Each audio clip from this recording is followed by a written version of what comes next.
Hello there everyone, Matt here with thevirtualinstructor.com, and in this video I'd like to share with you a time lapse that was taken from a 6-part lesson series which is part of the course Animals with Pastels. Now in this course, Animals with Pastels, we take a look at drawing 4 different animals using different pastels and pastel pencils and oil pastels as well, and the course is broken down into course lesson series, and this particular lesson series we draw a cat using Rembrandt pastels and pastel pencils on PastelMat paper. Now, this course is included with our membership program as well as the other great drawing and painting courses that we offer. Our weekly live lessons, members minutes, year-long curriculum for visual arts. There's a lot to explore in our membership program, but it's also offered individually. So if you're just interested in this course, I'll leave a link to that course and also our membership program below this video. So remember, this is a time lapse taken from the course. Of course, the course videos are in real time and they also include illustrated step-by-step ebooks as well. So with that being said, I hope you enjoy the following time lapse. For this particular lesson series, I decided to use a transfer process to ensure accuracy. And to do this, I just put a bit of pan pastel material on the back of the photo reference. And you can see I placed the photo reference in place on the PastelMat paper and then traced it using a graphite pencil to ensure that we got all of our lines in the correct location. Now, even though this process does save time and does ensure a greater level of accuracy, we still have to go in and make all the pastel applications and basically draw the cat with our pastel applications. So as you can see, I'm starting here with the background before addressing the cat, and that's because the applications that we're going to make for the body of the cat are going to overlap the background. And of course, once we had the background in place, we could start addressing the cat, and logically we'd start with the focal point, which in this case are the eyes of the cat. You can see here there are multiple layered applications of a variety of different greens applied with pastel pencils for the eyes. We also threw in a bit of yellow and a bit of an earthier orange, more of a burnt sienna in areas as well to create a bit more realism. And then of course we could adjust the values using a bit of white and black to make sure that we created a full range of value in the eyes and also created the illusion of form as well.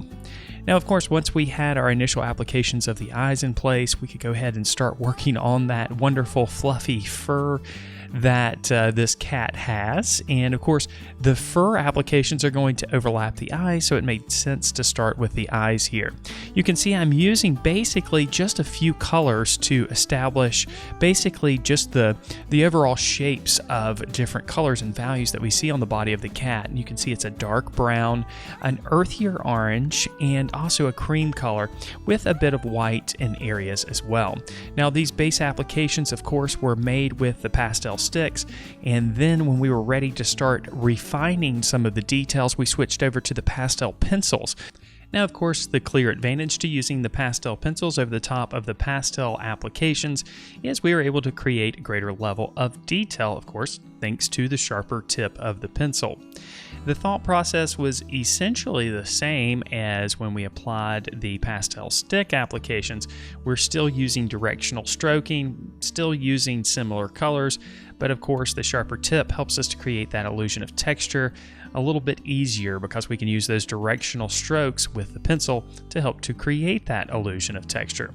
Now, you'll also notice that I'm implementing a bit of black and white in these applications as well, basically to create some areas that are a little bit grayish, some areas that are a little bit more muted to, of course, help to create the illusion of realistic fur, because we often don't see colors in their fully pigmented state. So in other words, we usually see colors that are a little bit muted in areas, and of course when we initially apply the pastel to the surface, those colors aren't muted. They are fully pigmented and very, very strong. So a bit of black and white can help to mute those applications a bit.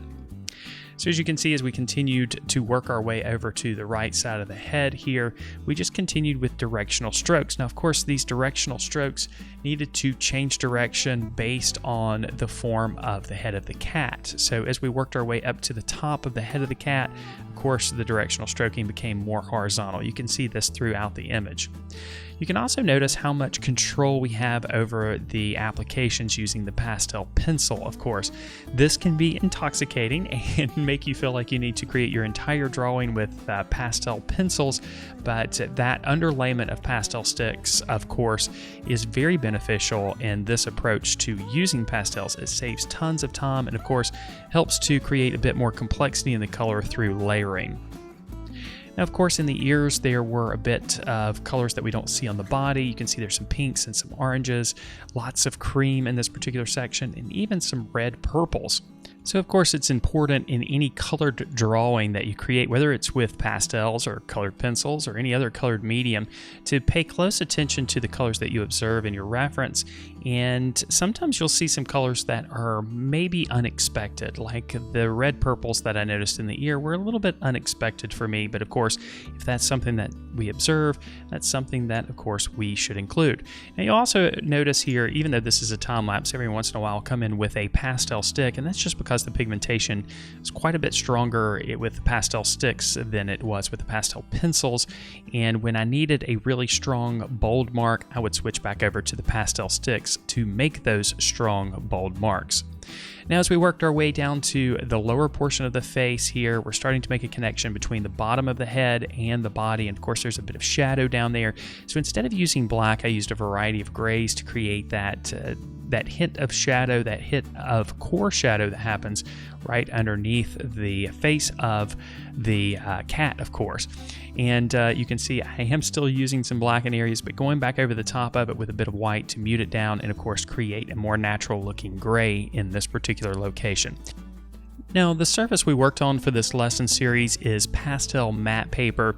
Now, this paper features a grainy surface, and this grainy surface has just enough tooth to allow you to create multiple layered applications of the pastel, which of course is very important, but it also allows you to create smooth transitions between values and colors with relative ease. You can see the tooth of the paper is not showing through at all in any of these applications. So if you like this approach with pastels, then pastel paper or PastelMat paper might be a good choice for you. You can see how easy it is to blend the applications. Because the paper is not heavily toothed, however, you are limited to how many layers of pastels you can apply to the surface, but it's more than adequate to create a pastel image, as you can see here. Now, as we worked our way down to the body of the cat, you can see that we mostly used the pastel sticks for these areas. Of course, we didn't want to take too much focus away from the head of the cat and the eyes, which of course are the focal point in the image. And we also wanted the fur to look very, very fluffy down here. So we stuck mainly with the pastel sticks. There were a few applications made with the pastel pencils, but for the most part, it was just a continuation of the layering of colors that we used initially when we first blocked in the overall shapes of color and value on the body of the cat. You can see we used quite a bit of white to pull out some of those lighter values, and even some black at the lower portions of the body to make some of those shadowed areas nice and dark. Then I went back in with a white pastel pencil and added a few whiskers, of course. We did the same with a few marks using the black pencil as well, and whiskers are always longer than you think they should be. And then our drawing of a cat using pastels and pastel pencils on PastelMat paper was complete. Thanks so much for watching this video. I hope you enjoyed it. I hope you were able to pick up a couple of things here and there. If you're new to the YouTube channel, I suggest that you subscribe. We cover a broad variety of drawing and painting media and subjects on this channel. If you want to check out 3 of our course videos and ebooks for free, you can do so. I'll leave a link in the description below if you want to go check that out. And of course, if you want to check out our membership program, you can do that as well. Everyone starts out with a free trial that is 7 days long. You can go check out all of our courses, which we offer at the moment 17 courses on drawing and painting, covering a variety of subjects and mediums. And we also have weekly live lessons, which are part of the membership program. Those live lessons are all recorded. They're produced in series, so everything is done in real time, so you can easily follow along. We also have a year-long curriculum for visual arts teachers, and there's weekly critiques, which are part of the Members Minute as well. So if you want to check out the membership program, there's a link in the description below. Thanks again for watching, and as always, I wish you all the very best in your artistic success.